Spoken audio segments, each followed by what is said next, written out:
the CA network about their work associated with their client financial assistance policies and procedures, and all the tools and their expertise. So we'll start off with introductions from the CRT team. And let's start with Julie, move to Heidi, Chris, and then Jim. Julie? Good afternoon. My name is Julie Ackerman. I've been involved with community action for over 35 years in Connecticut. I've worked at 3 different community action agencies. I say small, medium, and large. So I'm now at the large community action agency. I've been here at CRT about 17 years. I've grown from working in an elderly nutrition program as a program assistant, signing people up for Meals on Wheels and the congregate meal sites, to being in charge of the CRT's grant writing, communications, development and marketing department. I've gained a lot of experience and knowledge related to funders and program operations. I do a lot of grants managementship and in working with our federal and state funders. I'm done, Heidi. Okay, I'm coming. I had to unmute. Okay. Hi, everybody. Good morning, good afternoon, good evening. I'll cover the whole daylight that we have. I'm Heidi Lubetkin. I'm the Vice President of Clinical and Senior Services, and I'm so honored to sit next to my co-conspirators this morning or this afternoon. So I have the pleasure of having worked for CRT for 17 years and going to do another 17, I'm sure. I love community action. It's my home, my constitution. It's who I am. I have the pleasure of overseeing our subsidized assisted living facility of 100 seniors and drove in through our COVID pandemic with all of them and have not lost any souls through that process. I have the pleasure also of overseeing 3 of our licensed mental health and substance use clinics, our Asian Family Services Domestic Violence Program, our Ryan White Services, our HIV program, our Hep C HIV testing program, and so many wonderful things above, below, and in between. And it's wonderful for us to be able to talk with all of you about the collaboration that our agency did as it pertains to the CSBG CARES money, and I look forward to talking about that. And now I'm passing to Jim. Oh, to me, okay. I'm Jim Pestana. I'm the Director of Quality Assurance at CRT. I've been with Community Action. I started off as a Head Start teacher in Stafford Springs back in 1980. I've been in my current role as Director of Quality Assurance since 2011. So Julie's my 10th anniversary of starting off with a 1-person department, and now we're up to 5 different people. So my staff and I work very closely with planning and the different programs in terms of helping training people on using our case management system and a lot of the data management activities that we're doing as an agency and kind of collecting and reporting out on. And good morning, everyone. I'm Christopher McCluskey. I'm the Vice President of Housing and Community Services for CRT. I've been with the agency for 24 years. 1997, I started out as an intern, and then I've been fortunate to have a variety of different roles, from direct service case management to program coordination and management to a director level to my current role. Currently oversee about 100+ units of permanent supportive housing and rapid rehousing programs. Also provide executive leadership over our 2 shelters, a family shelter in East Hartford and a large male shelter in Hartford. I've also been fortunate to work with a very good and strong team in developing and implementing a variety of new programs, including veteran services. I oversee all of our community service programs, which you're all familiar with, such as SNAP Outreach and SSBG services. And then I also oversee all of our employment and training, financial management, VITA, and a lot of other different types of smaller programs, but pretty much a jack of all trades, and I'm happy to be here today.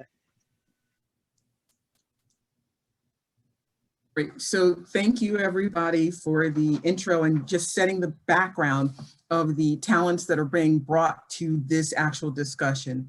So if we could start with Jim, what is CRT's CARES financial assistance policy, and how was it actually developed at CRT? Okay, it was a good process, but we've always had a process related to our client assistance funds where there was always a requirement that client assistance was contingent upon the family doing a full intake, assessment, and development of an ISP. So what we started with that as sort of like the generic overall bridge of how we do things. Now, as far as the CARES package, different thing, basically what we did was we kind of took an outline of the process that we currently did and just enhanced different aspects of it. And I know Chris will be going through the different pieces of it, but it's pretty much the same things as far as developing an application and things of that nature. The way the process actually worked was we kind of sat as a group of 4, starting off to have discussions around what we thought the types of assistance that we wanted to present. We also had a lot of conversations about different things in terms of maximum amount of the benefits for the different things. We kind of settled in on trying to identify client assistance into 3 categories. One being client assistance that's related to housing, eviction, or foreclosure, housing utility assistance, and then miscellaneous could be almost anything related to that person who needs additional services for different things. So the process really started with I guess it was the presentation that DSS gave related to the client assistance funds and the initial contract. So Julie and I spent a great deal of time reviewing that contract and the different requirements that were described in that, and just kind of put together a process that kind of aligned with that. And also, and then the next step was to kind of bring Chris and Heidi into the process, so we can kind of really kind of triage what this is going to look like going forward from not only a client assistance perspective, but what the application process is, and maybe doing some things differently than we've done in the past. Like for instance, we've always required income document, a physical income documentation for eligibility for programs. One thing we incorporated into this one was that we're allowing self-attestation in terms of income and things of that nature, or using the energy assistance eligibility guidelines. Basically, if they're in energy assistance and they're below the 200%, we can use that as the documentation that establishes that eligibility. So once we had, after a number of meetings, we pretty much set up a pretty good, I mean, and Chris will go into the more of the specifics type of things, but for the most part, it really just aligns with what we currently do. I mean, we added some different things that we needed to do because of the CARES requirements. But as we get different pots of monies in, the generic aspect is always going to, the case management aspect of doing the ISP and the OSM and the service plan is always going to be required regardless of what funding source that's going to be. So that's kind of an overview of how we got to where we are today. It was an interesting process. We got through it. It took a while, but I think we're in good shape. So thank you, Jim. And that kind of leads us into the next part. So one of the things that you mentioned is that you've revised some of your existing procedures and tools. So Heidi, can you move us along from there about, why did you choose to revise your existing tools and procedures, and then just expand upon it? Sure.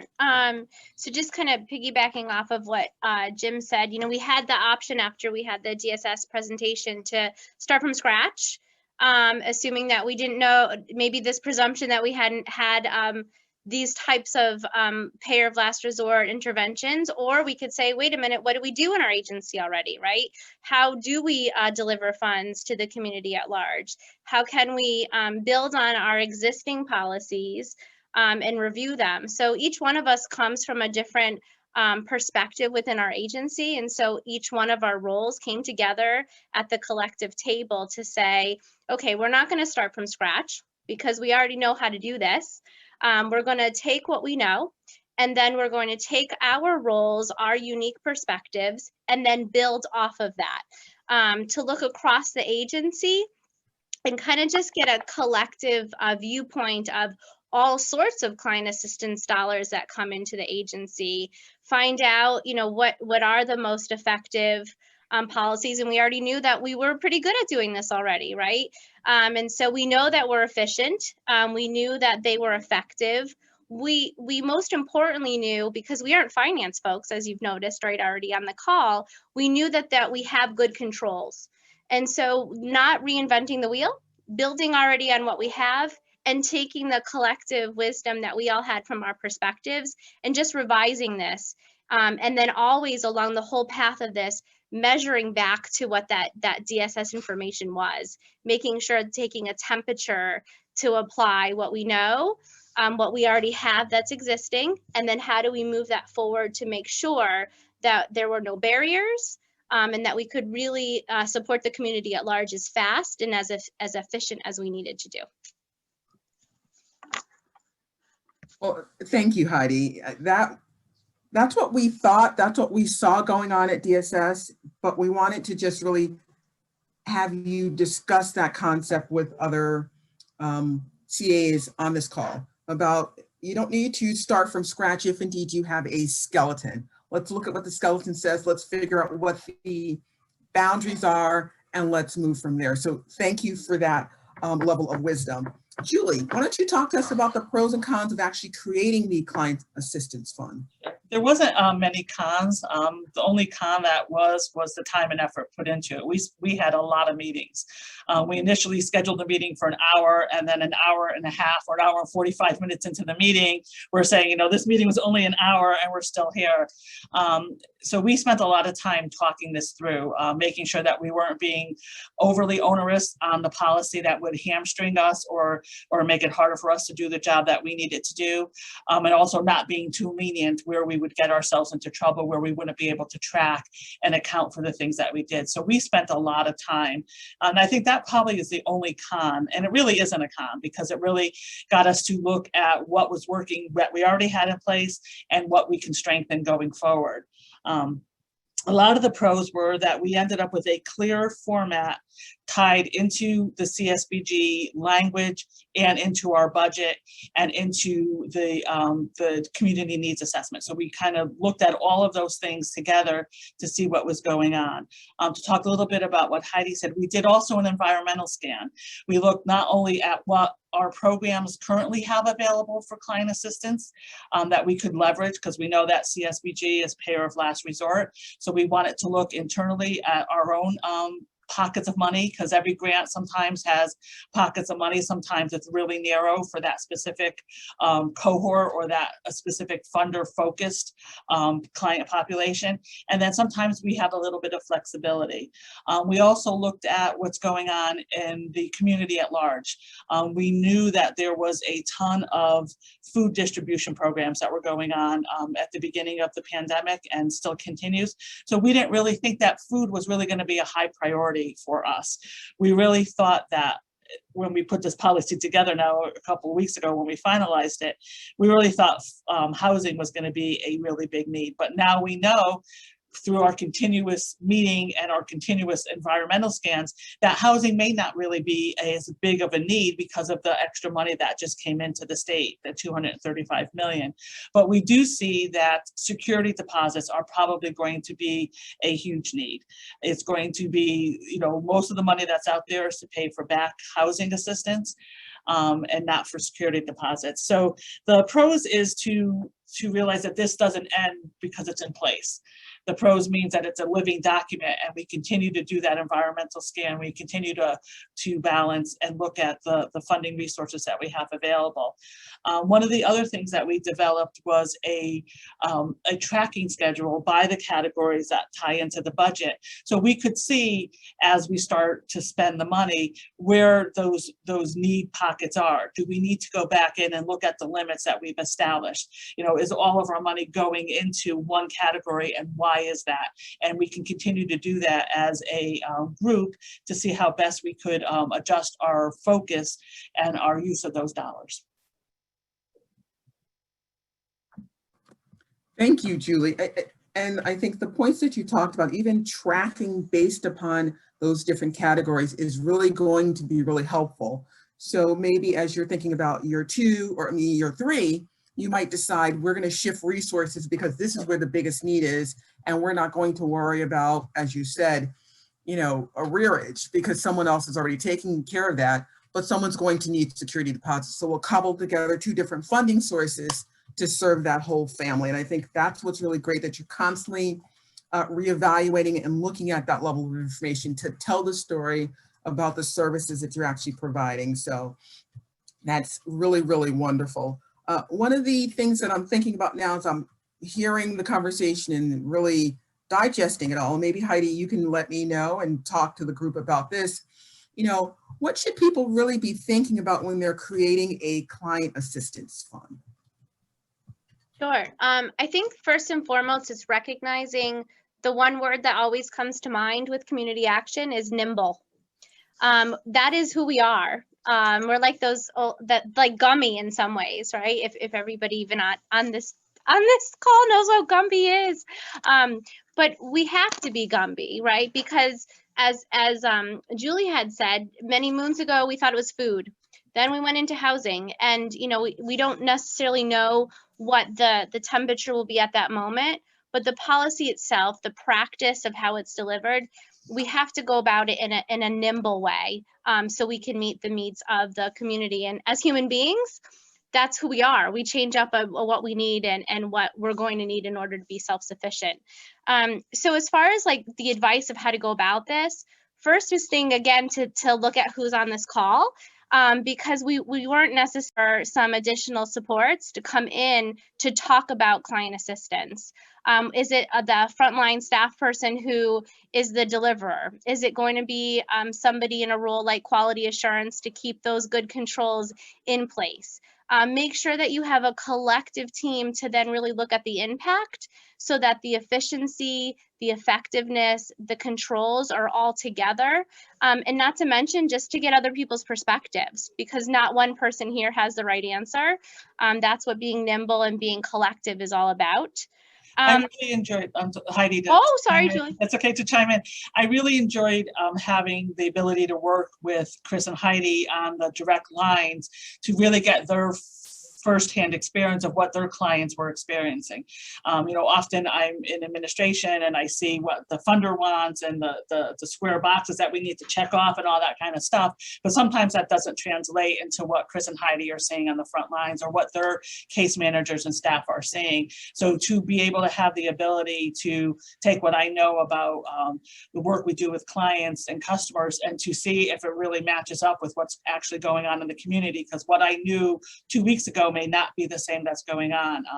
We do some of the work Heidi's team does with the CRC, and those needs change all the time. So that was really enlightening to me to figure out what their clients are requesting assistance for, to make sure that we were comprehensive enough to include that into our policy and into our budget requests to DSS to make sure we could cover those costs and that we were upfront with what we wanted to spend the money on.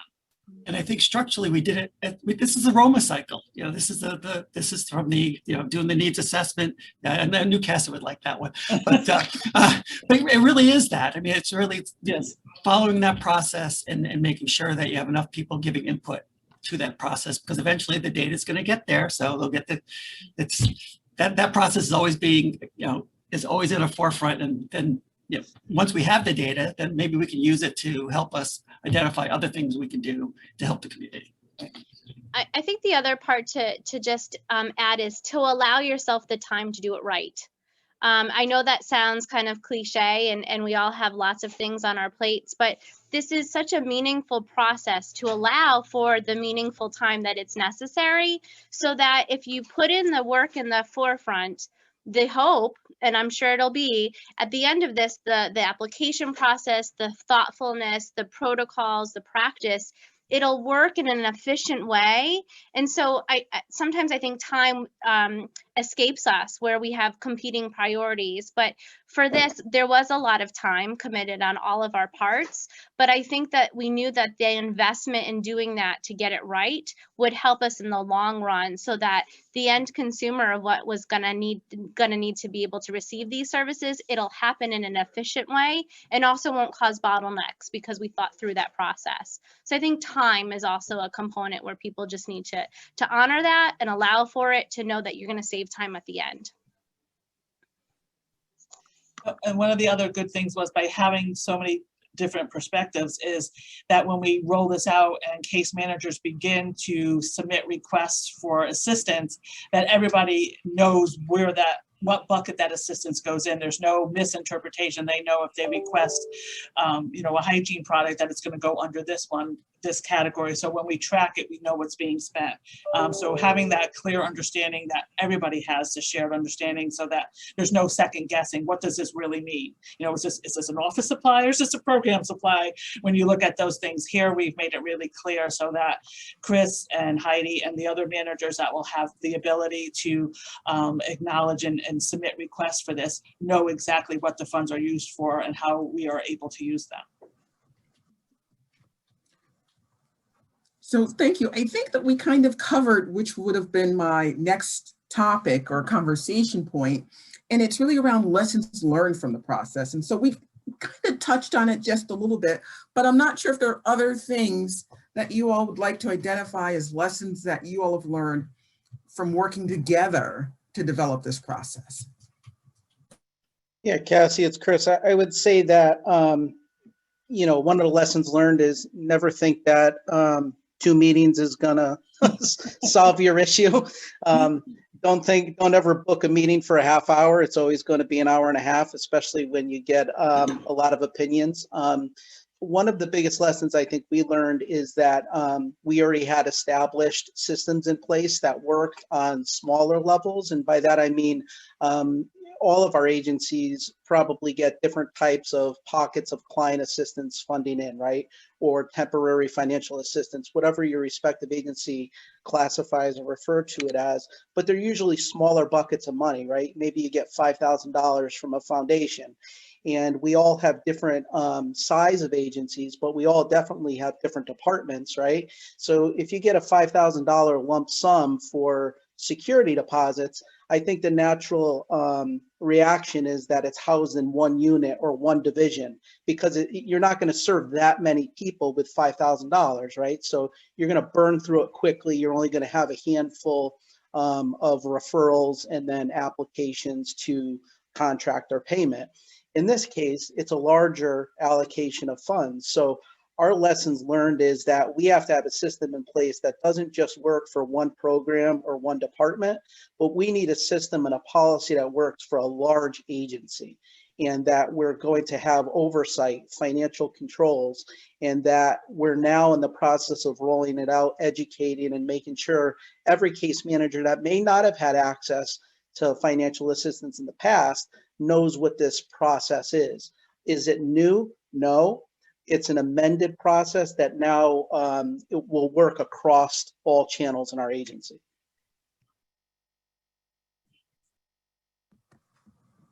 Perfect. Does anyone else have anything to add about lessons learned? And if not, we're going to move to Chris again, and he's going to share the application form as well as talk about some of the internal controls, internal and fiscal controls. Anything else for lessons learned from the panel? Okay, Chris, the floor is yours. So I get the privilege of actually showing you guys and walking you through the policy and the procedure as well as the application. So I'm going to share my screen and pull it up, and then if you have questions, feel free to chuck them in the chat, or we'll take them all at the end. Or if you have a question that's just burning and you want to discuss it now, I'm happy, or we're happy to answer it. So hopefully you guys can all see my screen at this point. Thumbs up. Yes.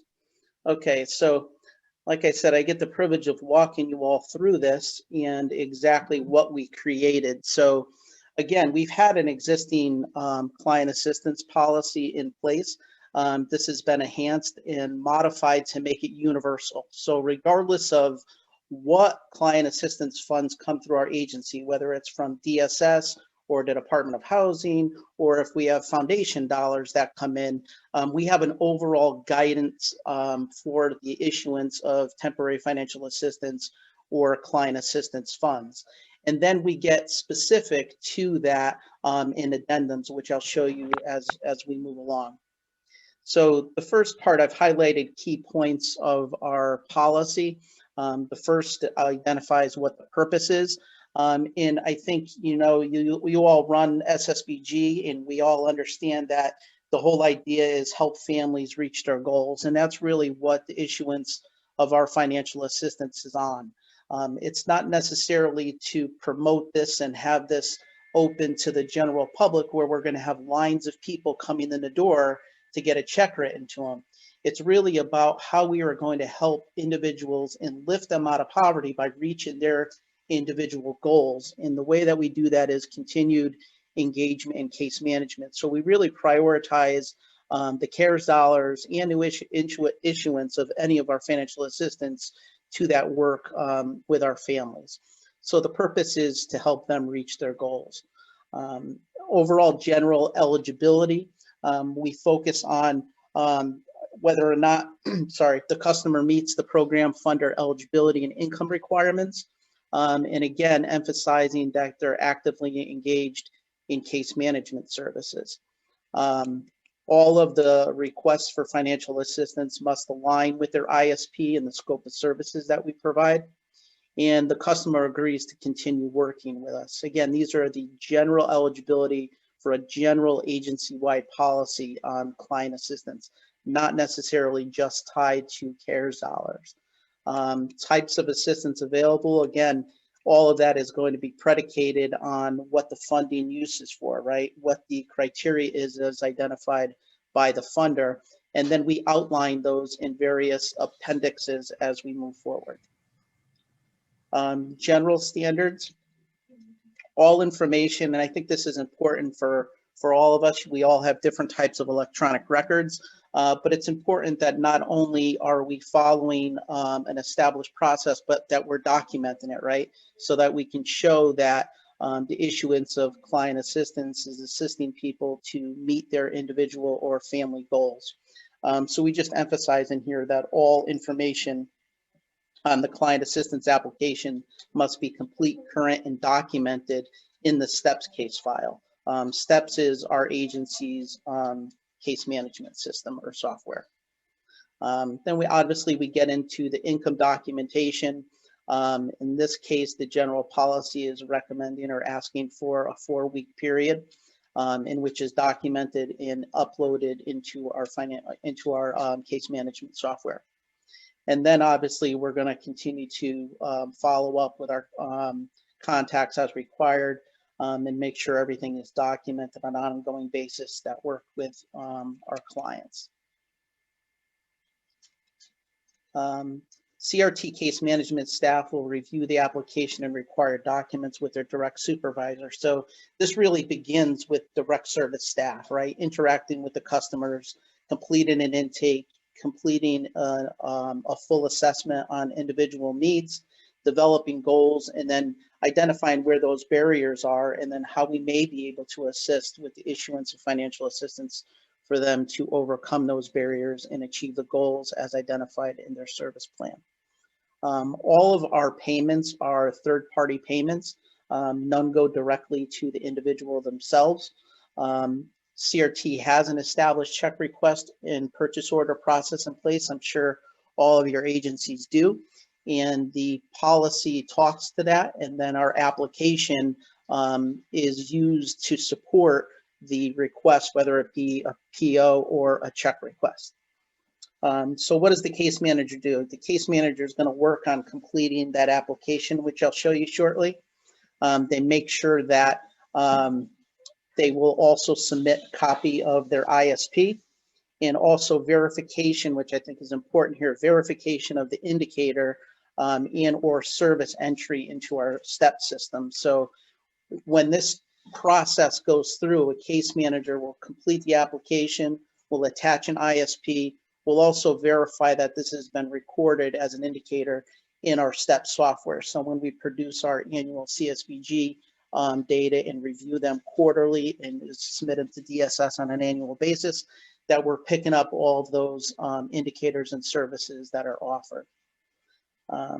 That then is then handed over to the program manager or the director of the program, department head, who is reviewing the application in concert with the case manager. And then once that's completed, all of the documentation is confirmed to be there. It is then submitted to either the vice president overseeing those areas of the agency or the senior director. In our agencies, there's 3 of us at the executive level that are responsible for final approvals. And that's myself, Heidi, who's on the call, as well as Elizabeth Vinnick, who oversees our energy and A16 services. So the 3 of us are the final approvers once the application and all of the required supporting documentation is in place. Once that's completed, and we then take all that information with the check request or the PO, and it's forwarded to our finance department for final financial approval, and then the issuance of the check to the third-party vendor. So essentially, our process is going to then convert over to our financial process, right? We already have established systems in place, policies and procedures for check requests and purchase orders. So that naturally just blends into what our process is, which always calls for obviously supporting documentation for any invoices that come in through the agency. I've already emphasized that no payments are made directly to customers, they're third-party vendors only. And the other important part is that each funding source identified for client assistance will be assigned a unique fund number. And I'm going to show you as we get into the application how that's readily available for program management staff as well as case managers. So now that's the general policy for our client assistance fund. And then this is the appendix that I spoke to earlier, where now we're talking specifically about CSBG CARES Act's Emergency Resource Fund. So one general umbrella policy that's universal across the agency, and various appendices that could be applicable to what type of funding is coming in this case, CSBG CARES dollars. And we all know what the eligibility is, and it's outlined in this policy relative to CARES as far as 200% of the federal poverty level, pay only expenses after April 1st of 2020, obviously making sure that it was COVID related, must be a Connecticut resident age 18 or older. We also have information in here under the eligibility criteria relative to a payer of last resort, which I'll get into a little bit more once I show you guys the application and we talk through the process. But I severely recommend that you all have systems in place for auditing purposes to demonstrate that this is a payer of last resort. You're going to need to be able to substantiate what steps your staff took in order to access other community resources prior to using CSBG CARES dollars. So you should definitely make sure that's part of your policy and also incorporated into your application process. We also included in that policy that sometimes there are maybe community resources available, but this may be of an emergent need, and we may need to address this quicker than those resources will be available. So our policy does allow for that as long as we document it. So it doesn't necessarily always have to be the payer of last resort if there's a prevailing barrier or something that's going to get in the way and we need to address this immediately. Yep, great point, Julie. And you guys will see that allowance in a brief little comment section that we've included in the actual application of CARES.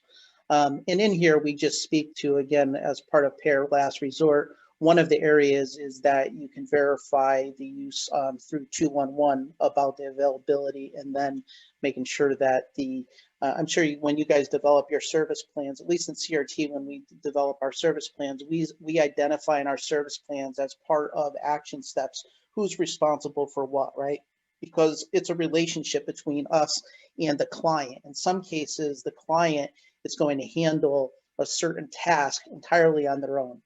In other cases, the case management team may be handling a certain task relative to the completion of the goal. And in other cases, it's mutual and both parties are working towards either collecting information or completing a certain action step on an overall goal.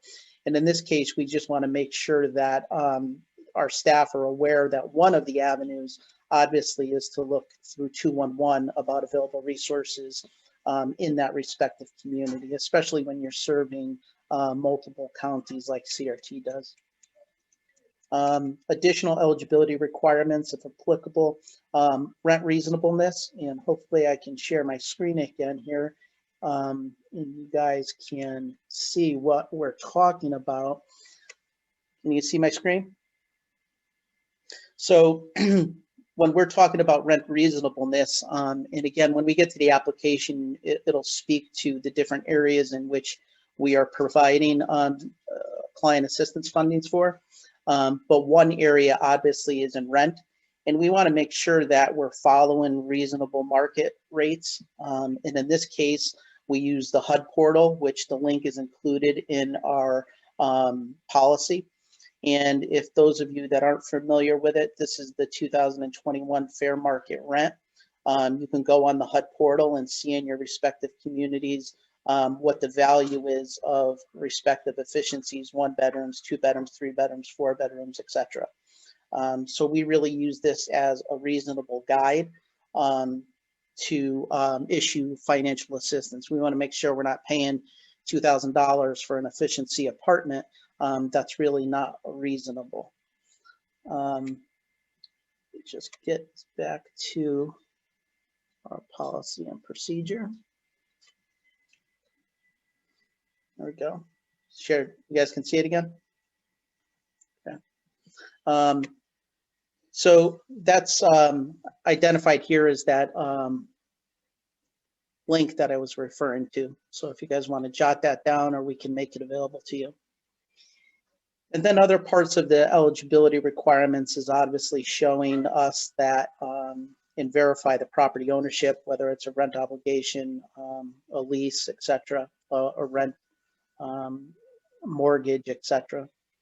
And then account information, if we're issuing assistance based upon need for utility assistance, that we have copies of the bill. And this will make a little bit more sense when you guys see the breakdown in the application, as well as what we classify as other, which would potentially include a car repair so that somebody can get to work, etc. So this is where we really get down to the nitty-gritty of our financial assistance relative to CSBG. And we elected to really break this down into 3 categories. So it's the highlighted sections here: client assistance, housing support services, client assistance utility, and client assistance other. Those are the 3 buckets of funding in which CRT is elected to provide financial assistance. So under a housing support fund, you'll see that each of these categories, I should scroll down a little bit here. Each of these categories is going to have a total limit or cap on how much a client can receive per category. Families may receive client assistance up to the maximum amount per category over an 18-month period. So we didn't really look at this through the lens of what's the most money we are feel comfortable issuing to a family or a client. We really looked at it based upon how, in understanding that clients present with multidimensional needs. So we wanted to make sure that our policy and our application spoke to that, and we weren't limiting the assistance based upon just some arbitrary number.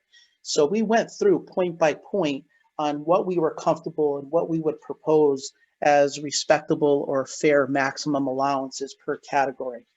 So first, under housing support services, we allow up to 2 months of short-term rental assistance, again, predicated on the HUD fair market rent.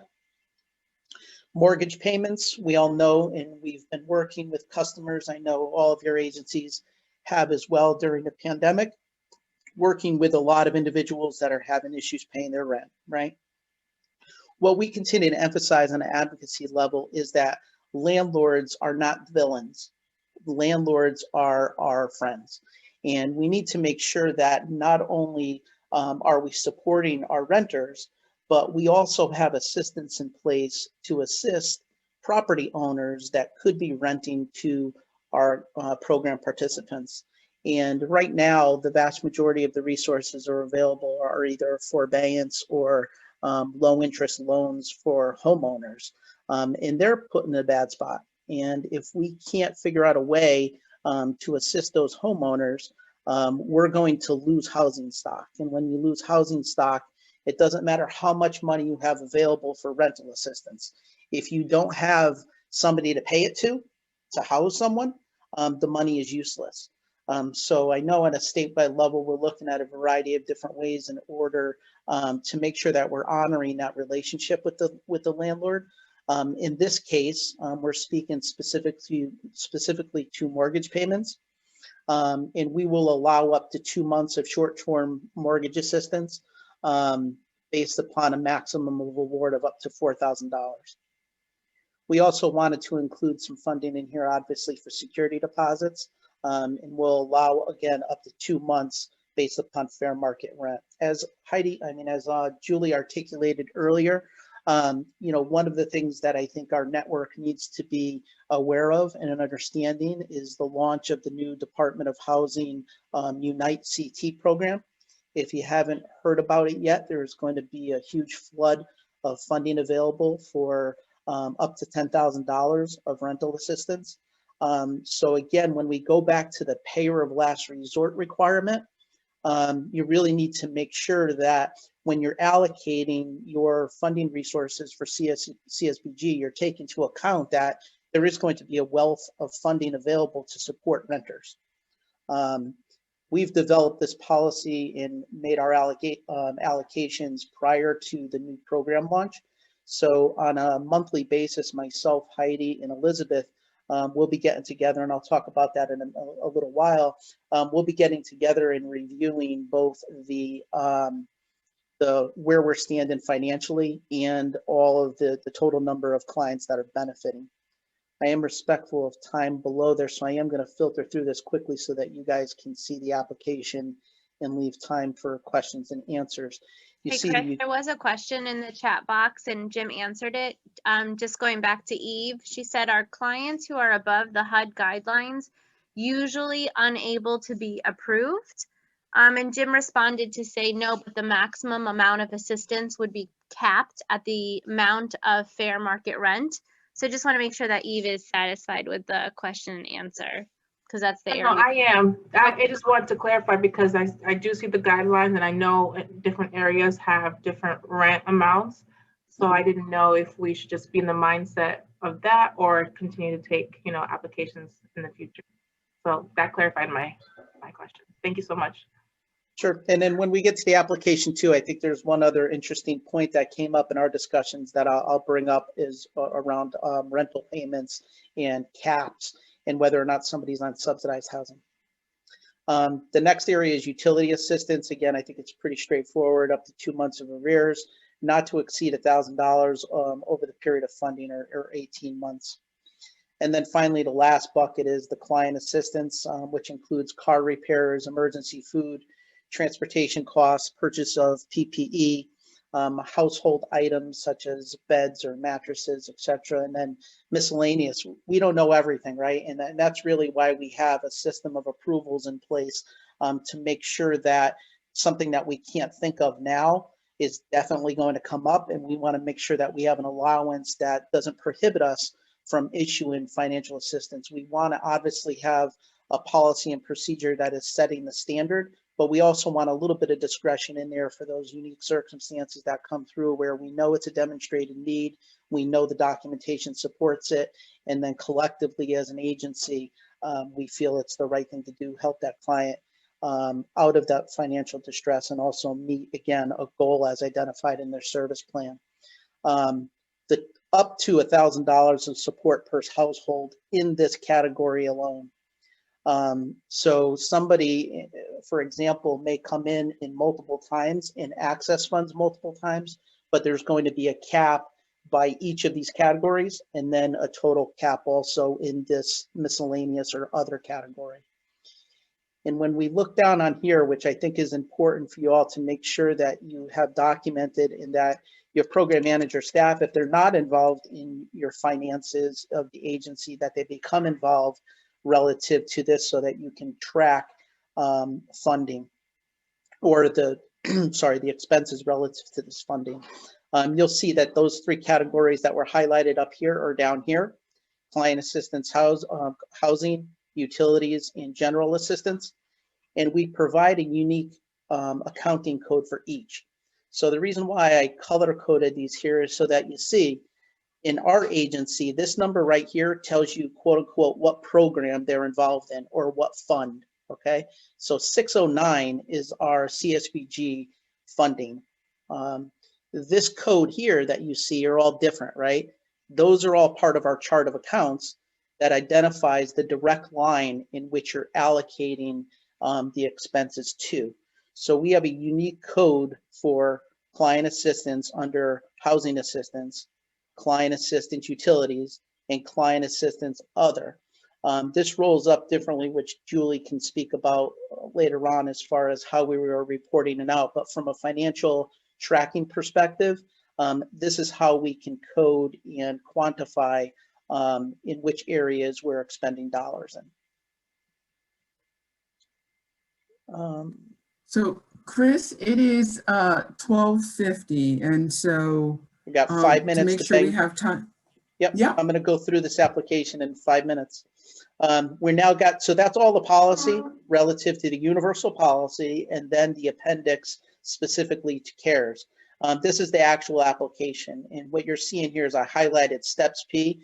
That tells us that the client is engaged in case management and is already has a unique identifier number in our system. So we know that the person is actively engaged with us. We collect general demographic information in here, obviously. When we get to the income documentation, again, we're asking for that 4-week period or a sign attestation. We include the federal poverty level or whether or not the client has already been approved for energy assistance.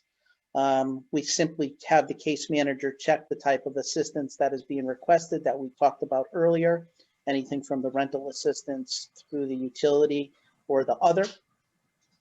And then we get into the main eligibility criteria related to CSBG CARES, the documentation relative to a hardship. So were they impacted by COVID?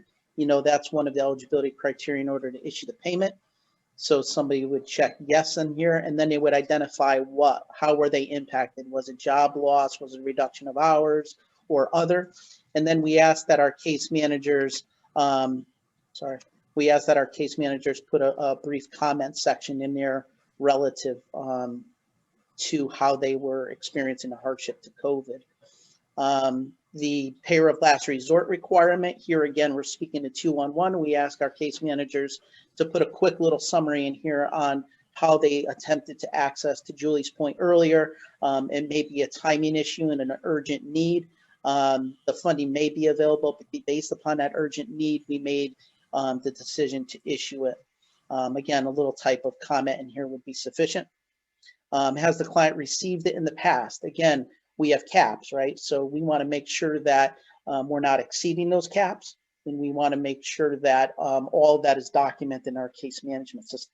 Case manager would be responsible for letting us know at the management level what the amounts were in each category. And then obviously the customer and the case manager signs off on it. The housing supports, we're asking again about, this is where we collect the backup documentation relative to the rent, security deposit, or arrears, any invoices that would be required for utility payments, or backup and supporting documentation for the vendor.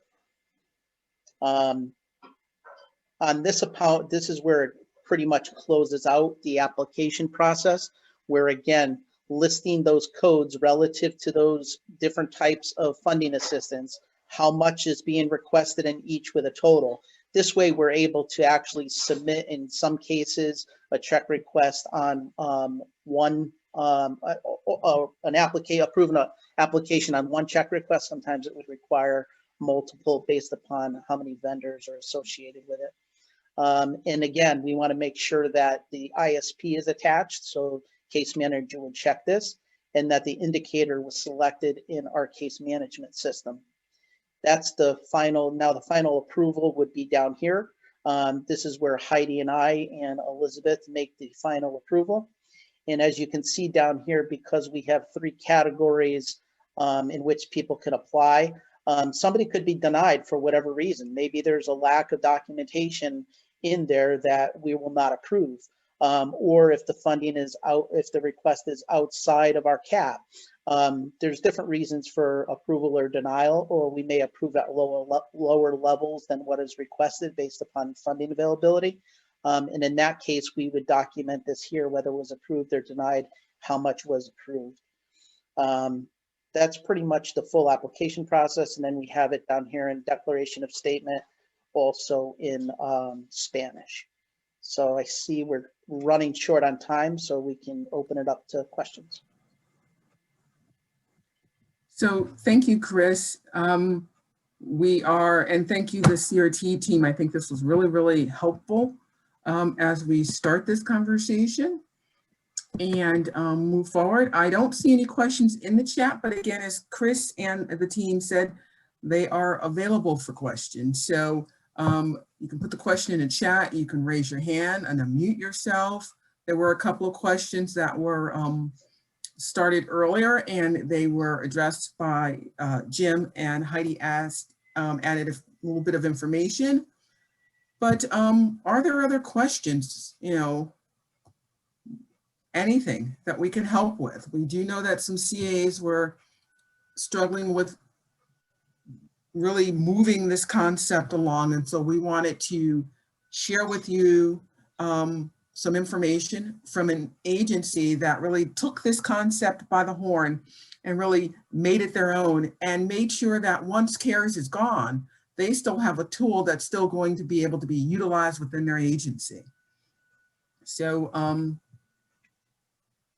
any questions at all from anybody?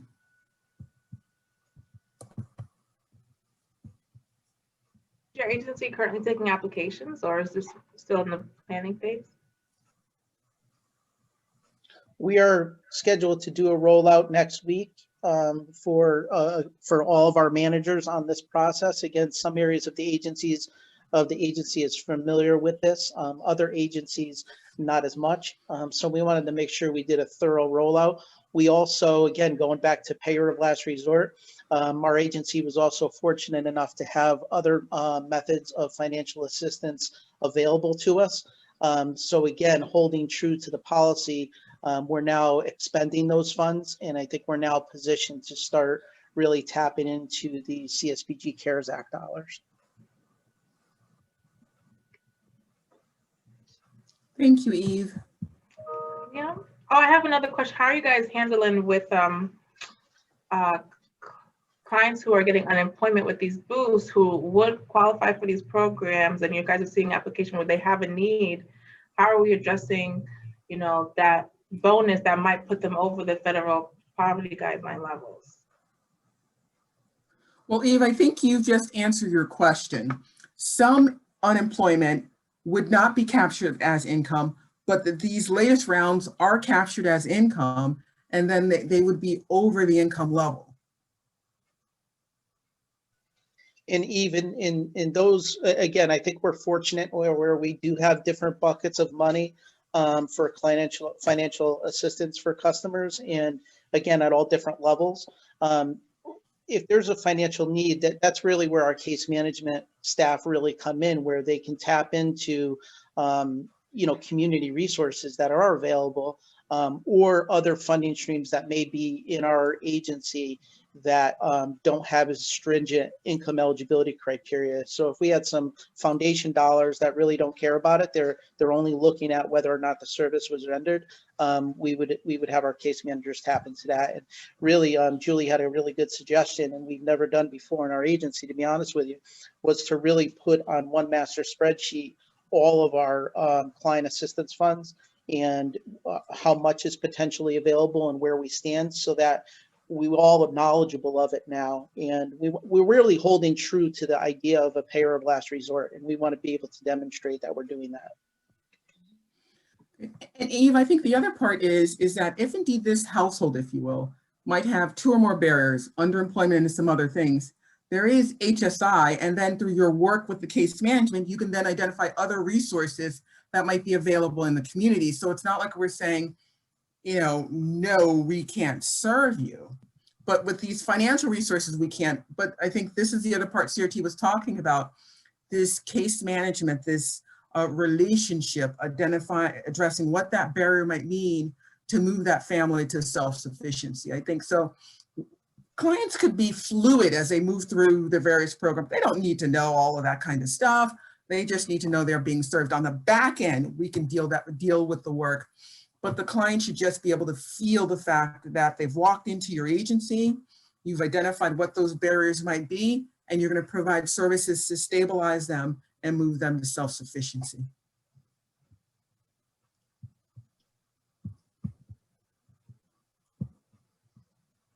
Hey, Miss Betty. Hey, darling. I gave a financial literacy workshop, I guess it was the middle part of last year, where people had received pretty big lumps of money from retroactive unemployment and everything. And of course, some of them, I mean, even when I see a big amount of money, I get very excited. I decide the things that I want, you know, because that's my dream. You know, it's like people waiting for the earned income tax credit money. And I say, this is time I can do something I want to do. What's my splurge, right? and went through the money very fast. The stimulus checks are going to be coming through. There's going to be a little extra money in unemployment. So when someone is already behind and they're getting a safety net, nothing to stabilize, just something to maintain, and they come in and they do need some assistance. I mean, the question is, they have children, they have a lot of things going on. Kids demand a lot. I'm taking care of extended family and their grandkids. And believe me, every penny goes to for things that they want, but sometimes things they want is things that they need. So when you're talking to families about that who are coming in for assistance, how would you address that CRT? They've gotten some money. I guess they got to say that they got the stimulus check or whatever. They've gotten their earned income tax credit already. Can they still at your agency apply to get that safety net from you? Are you considering that money that they should have used differently or could have used differently? Am I making sense? I think I can talk a little bit about that too, because I think from an EIT earned income tax credit or the stimulus payments, it's not real. I mean, it's a factor in supporting the family, but in terms of income eligibility, I wouldn't include that. I would base it based on their current, either 4-week or whatever their energy assistance, as long as they're under the 200%. Because I guess I'm just thinking EITC definitely isn't something we take into account for income eligibility at this point. I think one of the other things we look at is working with our clients in a non-judgmental manner. I mean, we all receive, as you said, a splurge checks, and what we may consider a splurge may not be a splurge for somebody else, and try to understand and meet our customers and clients where they are. We also have our case managers trained in financial literacy. So of course, we're going to try to get them to see the value of banking some of those dollars and planning for, a rainy day. But when you're dealing with crises and stuff like that, a splurge could be ice cream for the family, and that could be enough to just get you through a mental health day. And who am I to judge whether that is a good use of your dollars or not? So our criteria would be really to make sure that the customer meets the income guidelines. We provide the best case management and education, knowledge, and support we can to them, and see how we can best help them move from that crisis and just surviving to being more planful and being ready, prepared for some of these other setbacks that may come down the road. But we're not going to judge whether someone does how they manage their finances. We'll give them as much education we can, but as long as they're eligible for the program, we aren't going to look at their spending patterns. No, and Betty, I know you said that you were doing some financial literacy work, and look, it's not judgmental. Julie's right. We come at it from a non-judgmental way. However, the reality is the reality, and it always comes back down to your budget, right? So if you're creating that budget with the client on the front end, showing where the spending leaks are, identifying needs versus wants that you talked about, and sometimes wants are needs, right? But you really have that hard conversation with individuals. Look, but we're also honest with them. To be honest with you, right when the first stimulus checks came out, we went down Albany Avenue, and I can't tell you how many 70-inch flat screen television boxes were on the side of the street. Now, some people would look at it and be like, how did they do that? Well, at the same time, we got to remember where our clients are at. And, you know, during a period of pandemic, when they're stuck in their house, look, is it best practice to go out and spend $800 on a television when you're behind on the rent? No, but that could have had a huge impact on that family, just giving them some level of entertainment that they ordinarily wanted. Yes, so yes, it's not that it is non-judgmental, but it's also, look, you make every decision has consequences. You buy that $800 television, you understand you're not going to make this other payment for $800, and they're going to be hounding you for payment. So how can we still meet the needs of your family by providing that level of entertainment, but not putting you in a tough spot where you're going to have collection agency coming after you? Yeah. So it really always comes down to the bringing them back to the operating budget. And really, if you haven't invested time in it, using MI skills, motivational interviewing, so that they're self-realizing exactly what their actions are resulting in. And we're not the big bad wolf telling you, don't buy the $800 television. Gotcha. Thank you.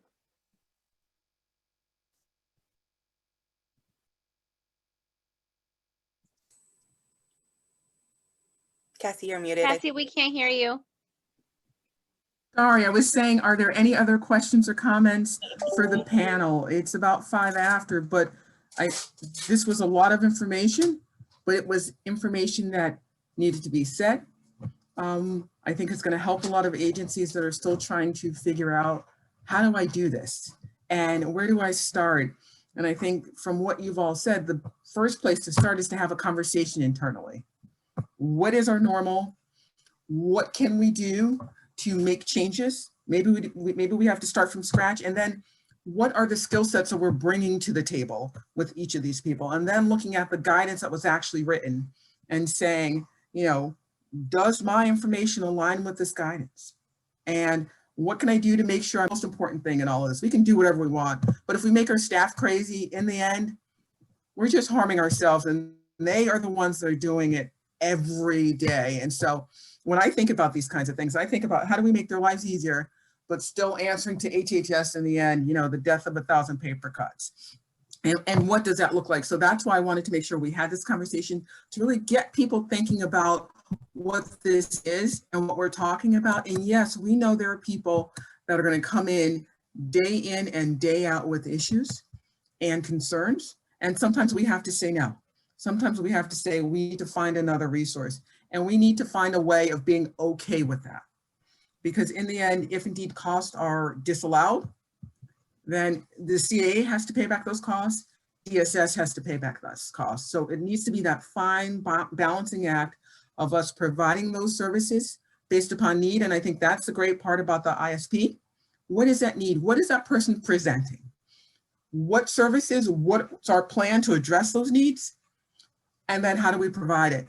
What's our documentation? And that's, again, how do you use that tool that's a source system? And then how are we going to report it out? Because I think in the end, when we start talking about what these customers look like that we provided this service, the network is going to be in a unique position that it's going to be able to talk about the client characteristics that no other agency is going to be able to report out on what that household looked like before they walked through our doors, what they looked like when they left, and then all of that work that we've actually done. So, you know, I just want you all to think about that, because we're going to be telling a story, and I want us to tell the best story that we can for the network. Yeah, and Cassie, one last point for those of you that are just in the infancy stages, you know, implementing, you know, a policy and procedure and a process. All of our agencies, I see Katrina here, all of our agencies are already involved in SSBG. So some core tenets of the SSBG Housing Support Fund, you should use, in my opinion, as some type of foundation, including some of the lessons learned that we've presented here today. But you already have that process in place, and hopefully you can institutionalize that within your agency, not just through the Housing Support Fund that's administered through CAFCA. Yeah, and I just want to, again, we also offer up all of our forms. You know, I've reiterated multiple times at planners meetings, but if you need any of the housing fund forms, you know, you can have them. So reach out to me as well if you're establishing the fund right now.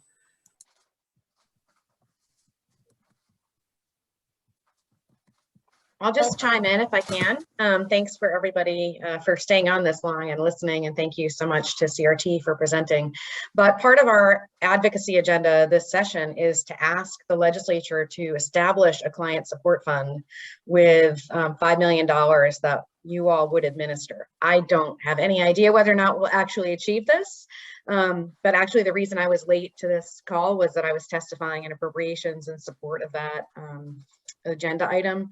So it's a good idea for you all to set up systems just in case. And we're going to fight for this for your clients because we know we need that flexibility and those flexible funds to help people participate in the recovery.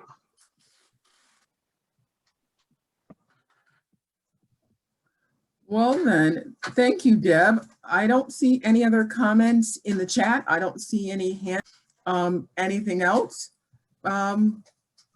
Thank you. Hopefully this was beneficial and we will see most of you, Thank you. tomorrow in our next segment. So thank you, everybody. Have a great day. Thank you. Thank you, Thank everyone. you. Have a good day. Bye, everybody. Bye.